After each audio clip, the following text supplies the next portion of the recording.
Hello and welcome back to my channel. On this week's Actor Talk episode, I am going to be addressing a question that was submitted by someone on Facebook. If you have a question regarding acting that you would like me to talk about, feel free to comment below with the question or reach out to me on Facebook at Jonathan Wessel. So let's get into it. The question for today is, how do you feel pain and manage other emotions at the same time? When it comes to feeling pain, there are, in my mind, two different thoughts of approach. So one is to use a form of sense memory, where you basically remember what certain types of pain feel like and try to imagine you're actually feeling that right now. What does that pain feel like? The other thought to this is to actually experience pain. So for example, if you were to be pinched in the movie, you have the other person actually pinch you.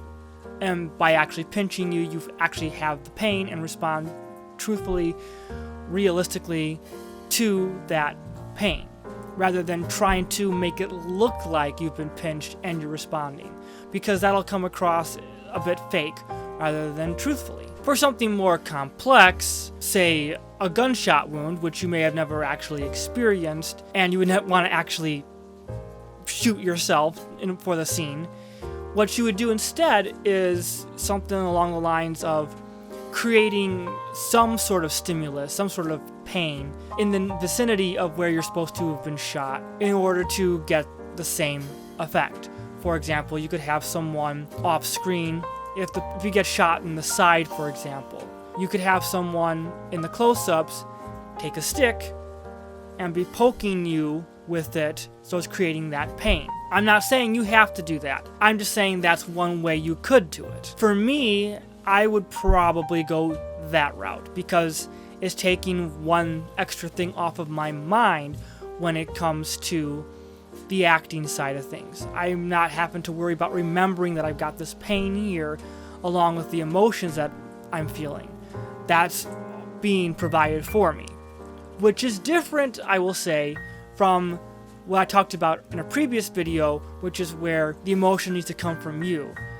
The pain does not need to come from you. It can come from somewhere else, and in some ways that's better because then you're not having to think about it constantly. Now, as far as managing other emotions at the same time, part of this is already covered in what I said about the pain being produced outside of yourself. So it's being produced by somebody else poking you with the stick or whatever it is. So basically, one, you create an actual stimulus for the pain so you don't have to think about it and can focus on the emotion and what you're doing in the scene. The other thing you can do is work on it separately. So you work on the visceral feeling of the pain, imagining what that would feel like, trying to produce that feeling so you are in a sense feeling that pain without the external stimulus. And you work on that in the same way that you work on emotion, where you work on it to where you're creating it, and over again until you don't have to think about it anymore. Now, I will say this is not a completely tested approach, so I would say with that, it may work, it may not work. Working that way with emotion, where you build in this Pavlovian method of reproducing the emotion on set, that's something that's tried and true that has been proven to work really, really effectively. With pain, I'm not sure it'll work as well, which is why I suggest going with an external stimulus, creating that pain. So my personal approach is to create an outside stimulus for the pain, as much as I can safely. I know this is a very short explanation, but I think it's a good place to start when it comes to experiencing pain. So, external source of stimulation for the pain is the route that I would recommend going. And you can make it, as long as you're staying safe, you can make it as tame or as rough as you want. So if I'm supposed to have been shot in the side, what you can do is you can have someone, like I said, take a stick and be poking you in the side with it to create that pain at the spot where the shot was supposed to have hit you. So you could do that. Now you could go with a really blunt stick, so you just get some mild discomfort and then you just kind of fake how bad the pain is. Or you can get a sharper stick, one that is not so sharp as to actually puncture you, but will create more pain, sharper pain, you can do that. And even what I would do, and this is just me personally, I'm not telling you to do this, but this is what I would do. I would find a stick or make a stick that's sharp enough to cause some stabbing pain, but won't actually puncture me, so it won't actually go into my skin.